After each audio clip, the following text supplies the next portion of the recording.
Alright, welcome back to The Red Ranger is an Adventure in the World. Anime Review, episode number 9. We are here reviewing the 10th episode of the series, which is called The Red Ranger and the Mask of Pain. And with this episode, we currently have 2 more to go.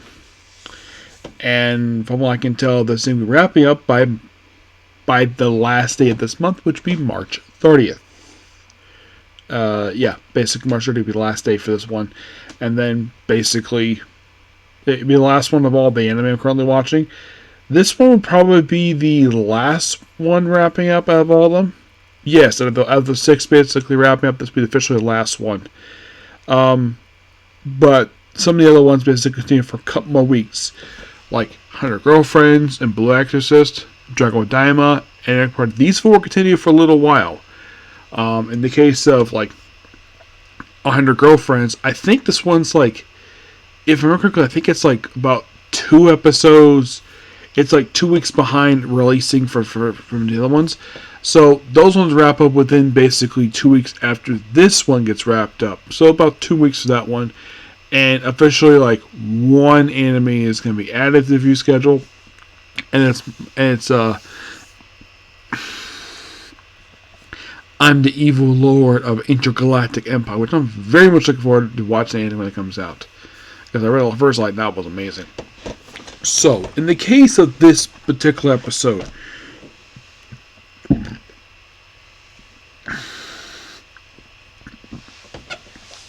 this opening was really cool. It's where basically it's everybody's basically about to begin their fight, and you have Azel, who's currently Ahmed at this point, and you have Red basically walking to each other, and during their walking sequence, they start playing the opening theme song. I thought this was so cool, and then they start punching each other really hard. They play the song, they just beat each other for quite a while, various modes. It is insane, this opening sequence. Yeah, and he basically summons every single one in his arsenal, his basically his staff, his freaking gun. And they basically took everything each other. It was wow, this the power of the Outworlders is what they refer to as. Basically, it's a battle of 2 Sentai members of Super Sentai, where they're just 2 Rangers fighting each other. And yeah, it can be over the top, because it can be. Then he summons once again his little creature now, which is now powered by the power of Amen. So Lao basically takes care of this, and at one point, it looks like he freezes time, except that it doesn't work on Loud. You're thinking, how? Because it's revealed by Landra, where basically it's actually the sand that's actually causing the freeze in time. I'm interesting. Sand freezing people in place to make people think they're freezing time, but actually they're not. They can still move a tad bit, but not by much. So it's similar to a freezing power, except involves sand. I'm that's a very interesting concept. I never, in case you're curious though, was there anybody that ever explored this concept for freeze people? Not really, no. I think of freezing people. I think of using ice, not freaking sand. And a little bit of sand, time stuff. I thought that was really cool. And of course, Lao and Andra and those who take care of the giant creature. Red basically just he just basically just, by the way, also Red gets healed by Ryu, and of course basically at one point he gets injured or he gets healed by Elandra. So then of course basically it seems like at one point part of his mask as Amen breaks. He says something, and Elandra says, "Help me." So Red's yeah, we're definitely going to help him. All of us. So he summons his Megazord, and now we have a full crew. A 5-person crew, which is comprised of himself, a sorceress, a princess, a swordsman, and now an elf. Which makes her the first non-human inside this thing. I thought this was so funny. She's what? What's going on here? Actually, first before this, they summoned the Victor Bazooka, which the last time they used this thing was actually, I think, back episode 2 or 3, I think it was, when this is before they met the princess and Loud. I thought this was so cool they summoned this thing in. And by the way, this thing here, with this being heavy like this, is the way it's designed here. Like, it reminds me a lot of the bazookas used by the Super Sentai over the years. I would say, from the appearance of it, with the exception of the V, it reminds me of the bazooka used by Changeman. The V thing, I'm guessing it's probably... I'm thinking also it's similar to, like... reminds me also of, like...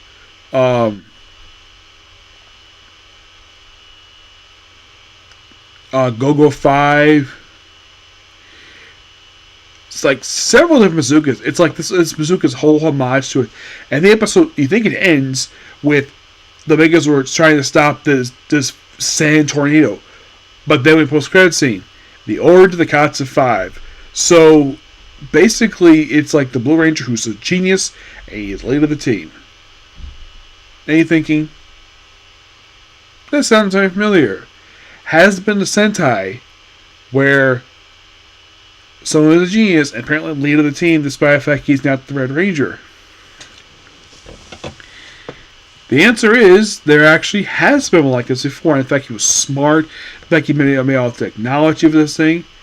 Like, this is kind of loosely based upon Mega Black, where he in that series was kind of leader of the team, despite the fact that it was more like the Red Ranger was leader of the team than the Black one. I'd say he was more leader of the Digital Club, but it's a similar idea. And of course, the details basically how he first made the gadgets, the fact he was in commercials. The fact he also ran some companies, he was a genius. So the first person recruited was the Yellow Ranger. Now you're thinking, wait a minute, the Yellow Ranger recruited first than everybody else? Now, this has happened in one Sentai that I can think of, where the Yellow Rangers recruited first, then the Yellow ones. And that Sentai was Gal Ranger. And then it was green, pink, and red. Which I'm like, interesting.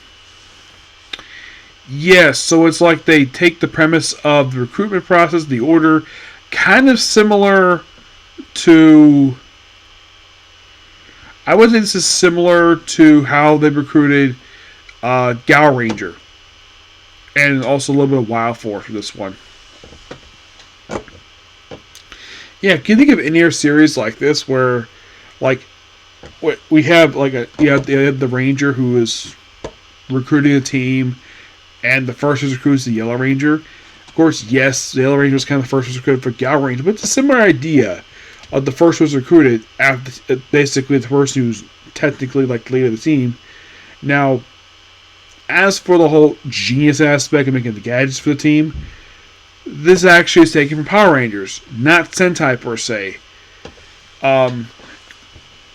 Doesn't happen a lot in Sentai per se, where you have one of the Rangers who's a genius, makes all the weapons. I mean, you look at this guy, smart, and he's also rich, and makes the gadgets of a team. You're thinking, sounds a lot like Billy from Mighty Morphin Power Rangers. I'm sure that that part of his personality is based on him. But Billy himself he wasn't necessarily rich at first. He became rich because of his successful adventures that he made. Which he made out of freaking junk in the franchise. Yes. It is interesting though, the Green Ranger is basically a military meathead.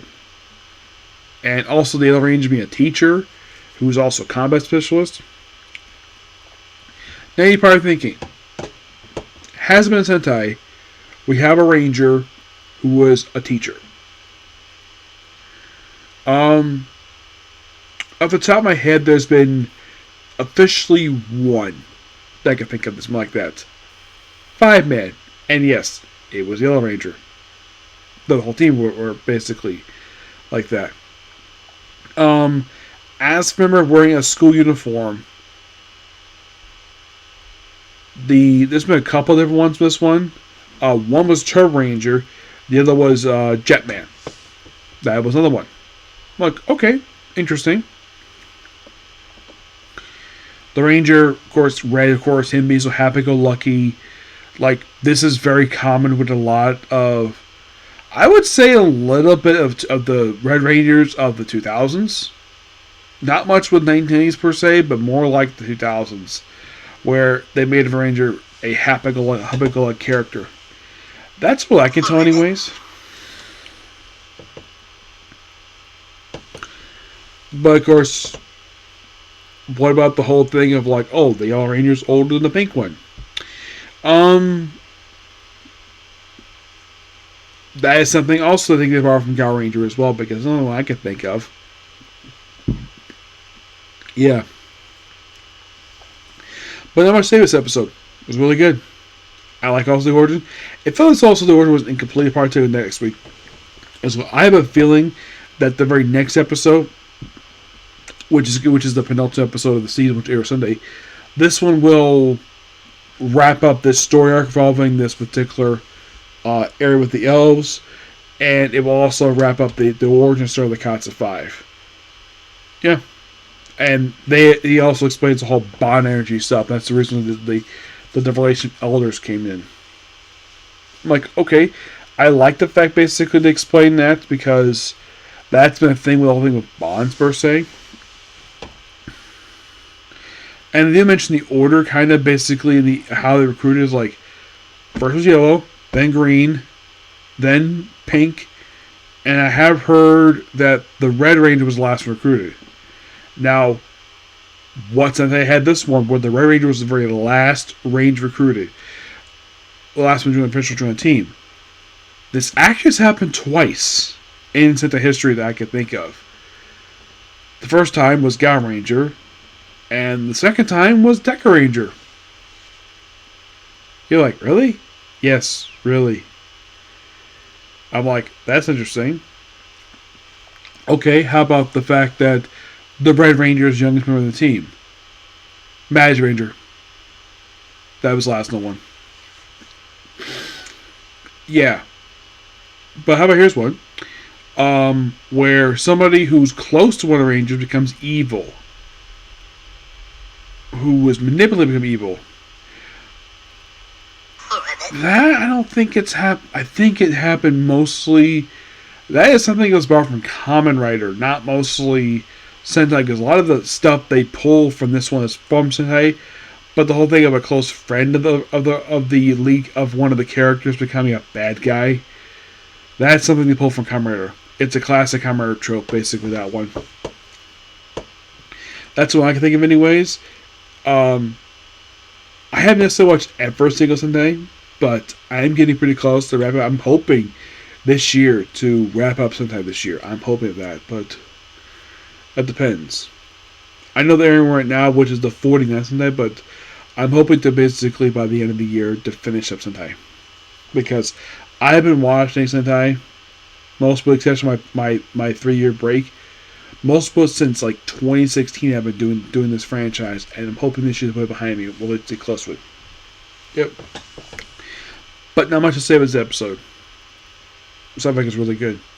Okay, so that's pretty much a particular view. Please be sure to like, comment, subscribe, turn notifications, and I'll see you tomorrow for Kamen Rider, which, yeah, it's definitely going to wrap this up. I have roughly 6 episodes left to go, so it won't take me very long to wrap it up.